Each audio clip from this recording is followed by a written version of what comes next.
regaló la emoción que sentí al ver nacer a mi primer hermano. La sonrisa de mamá al verme deletrear los primeros pasos, los poderes de sus dioses, su Dios y sus anhelos.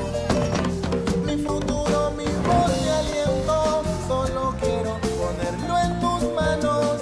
Y a medida que pase el tiempo, tú comprendas que te amo. Con el tiempo entenderás que es amor, puro amor. Con el tiempo entenderás que es amor, puro amor.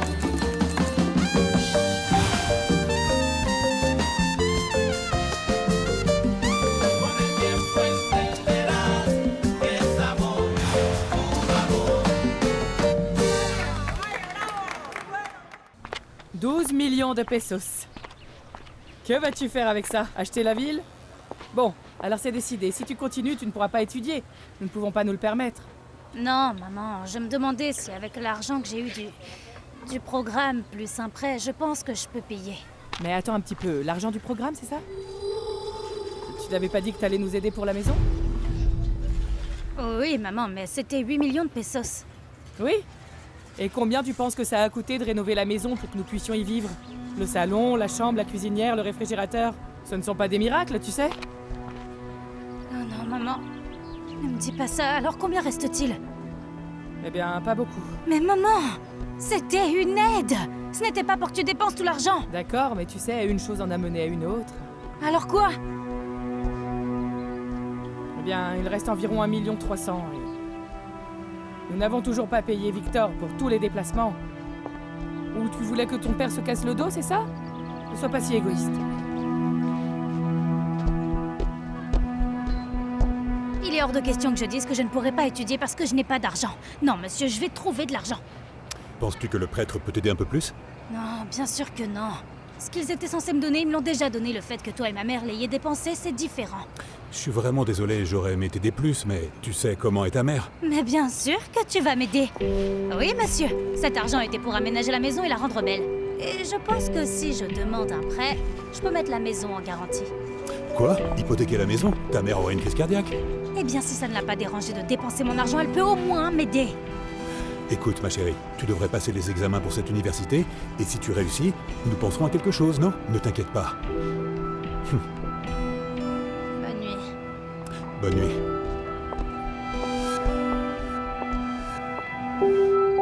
La liste d'attente n'est pas suffisante pour moi. Que se passe-t-il si je pars et que je me retrouve sans rien? Tu ne veux pas m'aider? Je t'ai expliqué comment sont les choses. Je ne veux plus en discuter.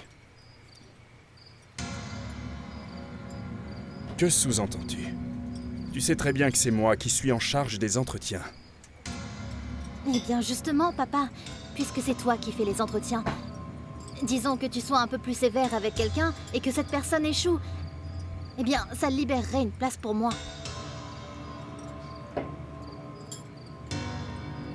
Oublie ça. Tu n'as même pas les notes nécessaires pour mériter l'entretien. Tu n'as pas ce droit. Mais il serait pas possible de faire une exception et de lui obtenir un entretien? Ensuite, si une place se libère, Juliana pourrait être admise. Papa, regarde-moi. Regarde-moi. Je t'en supplie, s'il te plaît. T'as même pas besoin d'être celui qui donne l'autorisation. Tu peux parler au secrétaire général et il peut te donner la permission. On te demande pas de faire quelque chose d'illégal, seulement de lui demander une faveur. Tu vas pas me dire que c'est la première fois qu'ils font quelque chose comme ça, non?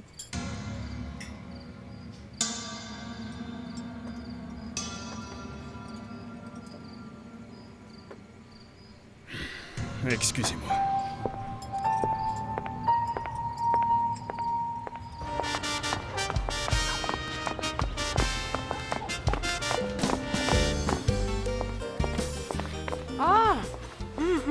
Je pense que ce serait mieux avec une jupe. Oh, t'en es sûre, j'ai jamais porté ça avant. Je trouve que ça me va pas. Non, mais ce qui ne va pas, c'est ce que t'as fait à tes cheveux. Regarde ce que tu as sur la tête. Ah. Oui, comme ça, voilà. Regarde, regarde. Ça. On t'a appris quelque chose. J'espère que ça va te plaire. Oh, maman, mais seulement autour d'ici. Et il y a beaucoup de gens qui postulent et présentent ces entretiens. Oh, des gens de la mondaine, non? Et c'est qui ceux qui vont t'interviewer? Eh bien, je pense que c'est le doyen qui est comme le directeur et d'autres docteurs, enfin, c'est ce qu'on m'a dit. Comme dans les telenovelas, non? Elle est très intelligente et elle va très bien s'en sortir. Oui, c'est ce que le prêtre a dit. Et que si tu étais un homme, eh ben ce serait différent. Tu devrais porter des cravates élégantes, n'est-ce pas? Eh bien, je pense qu'avec ce pull, ça suffit. Mais je suis pas d'accord avec ces chaussures. Ah oui, Belky, c'est très moche. Tiens, regarde, tu peux prendre celle-ci. Je les avais pour Nana. Ça te dérange? Non, t'inquiète. Mais un truc, quand tu seras un docteur célèbre, alors oui, là, il faudra que tu m'opères gratuitement. Oui. Non, mais c'est trop grand pour moi. Non, mais tu as de grands pieds. Les chaussettes rendent les choses moins visibles. Avec les chaussettes, non, c'est la honte comme ça, Belky. Ne va pas là-bas comme ça, non. Eh bien, je vais devoir créer une tendance, ma chérie. Non. Parce que si je porte pas de chaussettes, ça va tomber.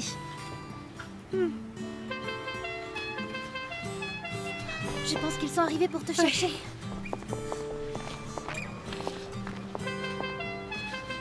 Eh bien, préparez-vous. Non, parce que je vais réussir et vous allez m'aider à trouver l'argent pour les frais de scolarité. Allez, à plus. Vas-y, ne t'inquiète pas. Nous resterons ici à prier pour toi. Vas-y, vas-y. Bonjour. Oh là là, elle était super élégante. Allez, vas-y, monte. C'est trop? Non, non, pas du tout. Des super vêtements, n'est-ce pas?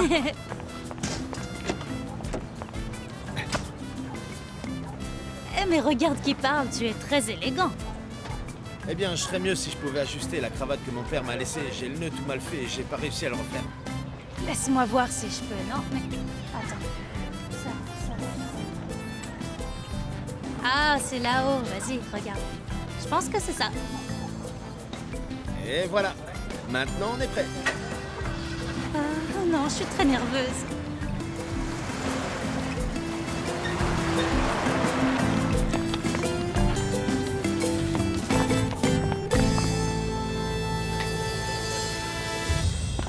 Allez, fais pas cette tête, elle va bien s'en sortir à l'entretien. Ça, on n'en sait rien.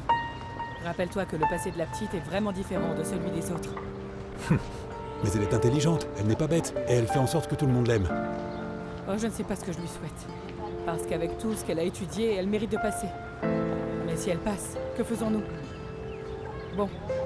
Allez, on rentre. On rentre à la maison. Allez. Allez, à la maison. Allez, ne sois pas long. Non, non, non, t'inquiète. Allez, à tout de suite.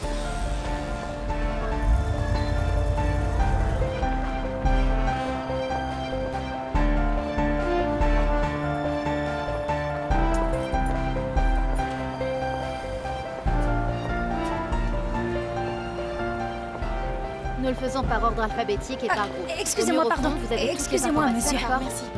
Bonjour, mademoiselle. Pensez-vous que vous pouvez m'aider? Où se trouvent les entretiens de médecine? Bâtiment Rodolfo Linas, bloc C, salle 303. Non, non, non, laissez-moi noter. Excusez-moi, où est-ce que je peux trouver les formulaires? Mademoiselle, je viens de vous le dire, la réception est là-bas. Toutes les informations s'y trouvent, je ne peux pas vous aider. C'est en bas. D'accord. Que m'avez-vous dit? Iras? Au 3e étage. Non, non, non, non, Yinas. Hélas. Et où est-ce que c'est? Je sais pas non plus. Allons demander là-bas. Bien. Merci. Je t'en prie. Hé, Nata. Avec qui t'as laissé ta fille, Julieta? Avec ma mère. Eh, mais tu ne sais pas, la petite fille ne m'a pas laissé dormir toute la nuit. Elle m'a donné des coups de pied. Elle a pleuré. Elle avait même faim. Oh. Sérieux? Tu voulais quoi, qu'elle comprenne que t'avais un entretien? Qu'est-ce que tu veux dire? Qu'elle comprenne? En tout cas, à 2h du matin, je l'ai laissée dans la chambre de ma mère pour ne pas arriver ici avec des cernes. Dis-moi, tu me trouves moche? Tu sais que non. Tu peux même encaisser un coup. Oh mais quel sale type, toi alors? Pourquoi tu ne dis rien? T'as quelque chose d'intéressant à dire? Genre le personnel, comment il est? Dis-moi tout. Eh bien, quelque chose de bien, quelque chose qui vaut la peine, non. Eh bien, Tu as raison. quel ennui, tu sais. Parce que je pense que je vais devoir sortir avec celle de physiothérapie. Bien que, en y réfléchissant, ces filles doivent avoir leur caprice, j'ai raison. Eh bien, je pense qu'à ce rythme-là, eh bien... Qui a dit qu'elle devait porter ses chaussures avec ses chaussettes? Je suis contente qu'elle ne soit pas venue avec des bottes et un pyjama. Quoi? Tu ne vas rien dire? Eh bien, avec ses chaussures ou sans chaussettes, je pense que ce serait pas mal dans mon lit, en tout cas.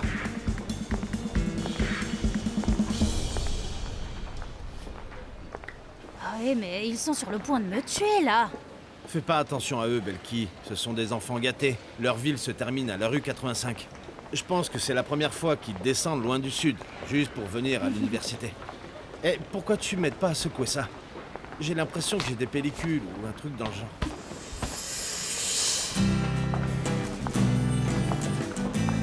C'est bon. D'accord, et qu'est-ce que tu regardes? Ah, regarde qui vient là-bas, la fille du doyen. Messieurs, bonjour. La blonde, bonjour.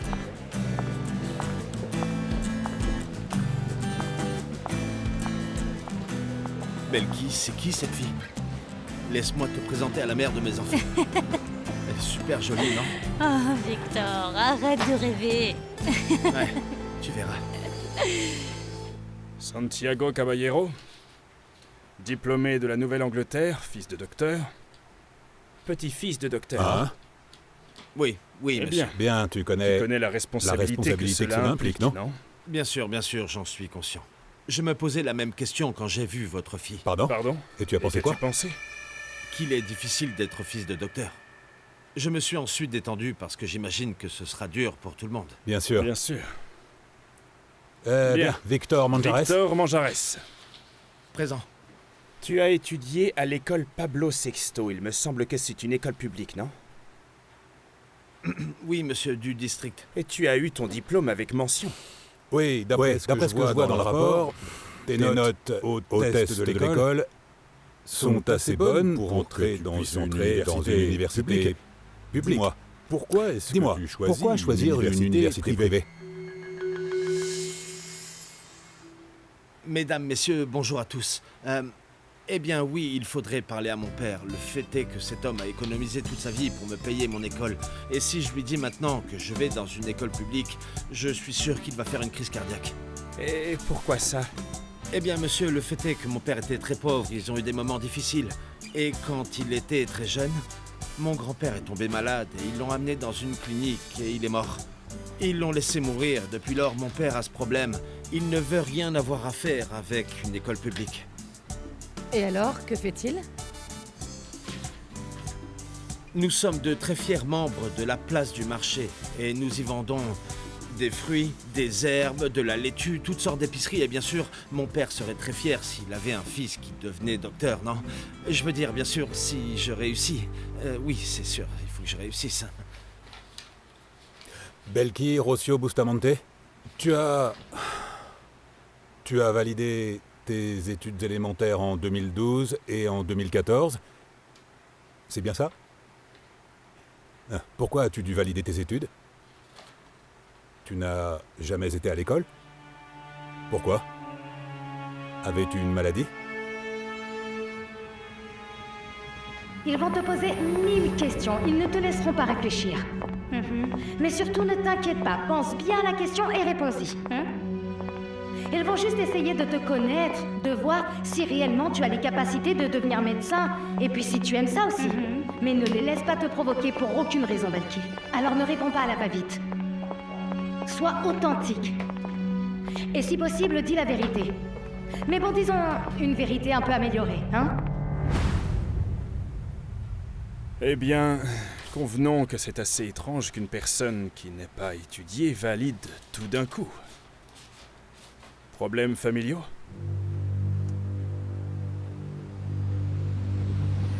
Si t'as besoin d'aller aux toilettes, tu dois te demander la permission. Tu n'es rien ici et tu es seulement autorisé à respirer. C'est compris? Ok? Quand est-ce que je verrai ma famille? Je veux rentrer maintenant. Famille? Quelle famille? Regarde, à partir de maintenant, ceci est ta famille. Ceci est ta maison. Tu vas apprendre ici tout ce que tu as besoin de savoir dans la vie. Tu sais quand tu reverras ces gens? Jamais. Parce que tu es maintenant membre des forces révolutionnaires. Compris? Le fait est que ma famille a commencé à beaucoup voyager. Nous avons dû quitter la ville où nous étions et aller ailleurs. C'est pourquoi je n'ai pas été à l'école. Parfois, nous passions des mois entiers à voyager d'un endroit à l'autre sans nous arrêter. Et il était évidemment difficile d'aller à l'école comme ça ou de suivre des cours. Et si nous voulions aller à l'école, c'était compliqué à cause des endroits où nous nous trouvions. dépêche-toi. Maintenant, laisse-la tranquille. Prends le fusil. Prends le fusil. Jusqu'à ce que les voyages se terminent enfin. Eh bien, je suis allée chez moi et puis j'ai validé et avancé dans mes études. Tu as validé seule, sans aucune aide, sans prendre de cours particuliers? En partie seule et aussi avec un ami prêtre qui m'a donné le matériel et une caméra. Et un ami qui m'a aidé avec des questions pour la validation. Et j'ai dû engager un professeur parce que ce sujet de calcul était vraiment très difficile. Et penses-tu vraiment que... Si tu n'es jamais allé à l'école, si tu n'as jamais suivi de cours, tu vas pouvoir étudier la médecine? Docteur, c'est un... Avec tout le respect, monsieur. Pensez-vous que si je n'avais pas appris à étudier, j'aurais réussi la validation? Ou l'examen d'état? Avec une note bien plus élevée que ce que vous demandez pour être ici, en entretien? Eh bien, supposons que tu saches étudier.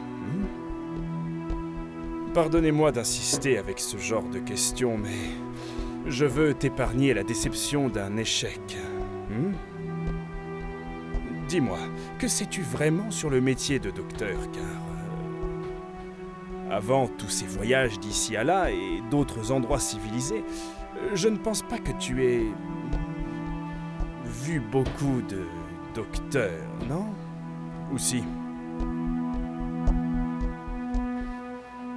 Eh bien, des docteurs. Des vrais docteurs.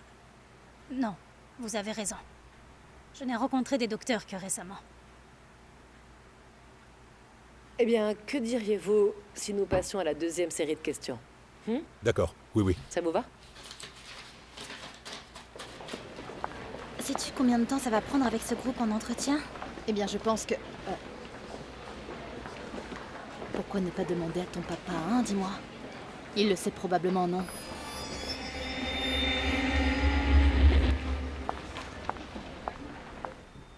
Qu'est-ce que tu penses de l'avortement?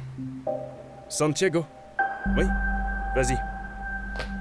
Eh bien, moi je pense fondamentalement que la vie est sacrée et que c'est notre devoir, en tant que personne, de la préserver. Par exemple, dans le cas d'une grossesse non désirée, la société offre de nombreuses options pour préserver la vie. Victor, dis-nous, qu'est-ce que tu penses de l'avortement? Eh bien, deux choses en fait. Si ma petite amie est enceinte et qu'elle veut avorter, je ferai tout pour qu'elle n'avorte pas. Je pense personnellement que ce n'est pas une bonne chose, messieurs, dames. Oui, mais en tant que professionnel, tu es médecin et une patiente vient te voir et te dit qu'elle veut avorter. Qu'est-ce que tu fais? Ah non, eh bien, c'est autre chose. Parce que si cette personne arrive avec l'intention de le faire et que c'est dans des raisons légales et qu'elle a l'autorisation et tout, alors je ne suis personne pour lui dire qu'elle a le droit de le faire ou pas. Tu peux t'asseoir maintenant. Que penses-tu de l'euthanasie?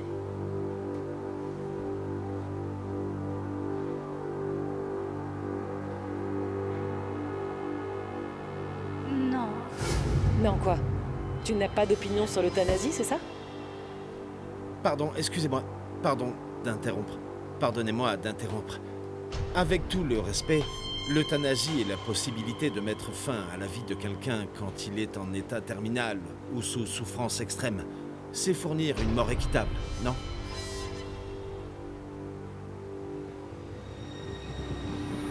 Regarde attentivement pour savoir où mettre les mines. Tu devras le faire plus tard.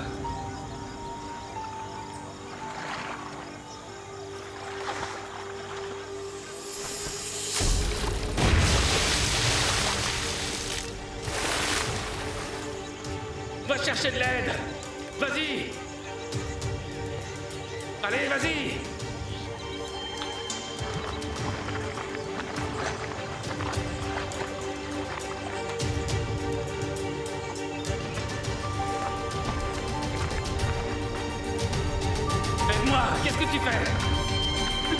fais? Qu'est-ce que tu fais? Non, qu'est-ce que tu fais?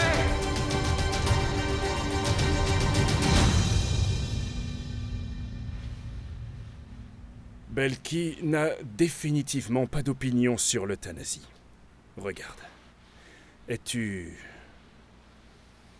choqué par la vue du sang?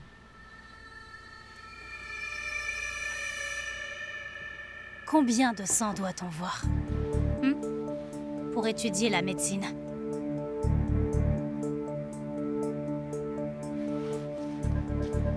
Eh oui, j'ai une opinion. Je pense que vous devez faire tout ce qui est possible pour sauver la vie d'une personne. C'est pour ça que je suis ici. Et si cela ne peut pas être fait, il faut au moins faire un effort pour que la personne ne souffre pas. Et avant que vous ne me posiez une autre question comme celle-là, permettez-moi de vous dire ces quelques mots. Dans cette université ou n'importe quelle université où on me verra, j'ai eu le 2e meilleur résultat de tous ceux qui ont postulé. Je ne sais pas pourquoi vous insistez pour que je ne passe pas.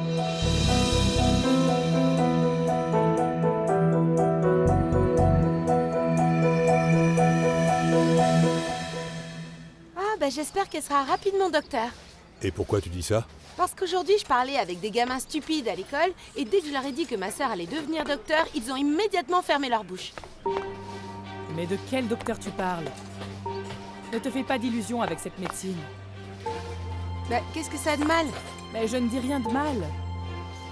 C'est que je suis la première à vouloir qu'elle réussisse, tu sais, mais c'est très cher. C'est vraiment hors de nos moyens. Mais j'arrive pas à te comprendre. Ce matin, tu étais très heureuse qu'elle aille là-bas, et maintenant, tu ne veux plus. Eh bien, je pense que c'est suffisant. C'était plutôt clair et je pense que nous en avons eu assez, n'est-ce pas? L'entretien est terminé, rentrez chez vous et nous vous ferons savoir plus tard qui a réussi et qui n'a pas réussi, d'accord? Très bien, merci. Au revoir. Au revoir.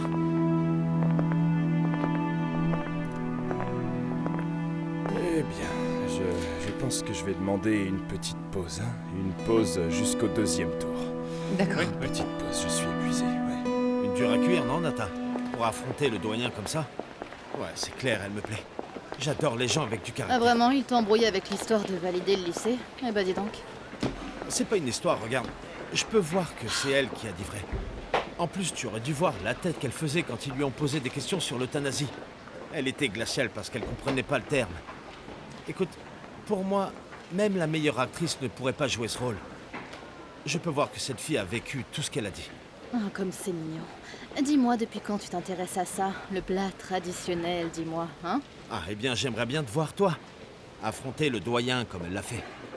Non, puisque je n'ai pas eu d'entretien avec le doyen. J'ai de la chance parce que j'ai dû interviewer sa fille, et par éthique professionnelle, il ne pouvait pas être présent. Quelle est ton opinion concernant la chirurgie plastique? Penses-tu qu'elle a sa place dans la médecine et dans la guérison, ou penses-tu que c'est seulement un choix esthétique? La vérité est que je ne la vois pas du point de vue esthétique. Je la vois plus comme un problème d'estime de soi. Si l'estime de soi des gens est en jeu, eh bien, je pense que cela sert à la médecine, qui a pour but de guérir. C'est un problème psychologique. En tout cas, c'est ce que je pense, oui. T'aurais dû la voir, toute arrogante. Et je fais ça juste pour le protocole parce que, évidemment, j'ai déjà réussi. Elle était insupportable. Puis quelqu'un de pire est arrivé. Comme s'il avait étudié toute sa carrière. Je pense qu'il est mieux préparé pour le droit.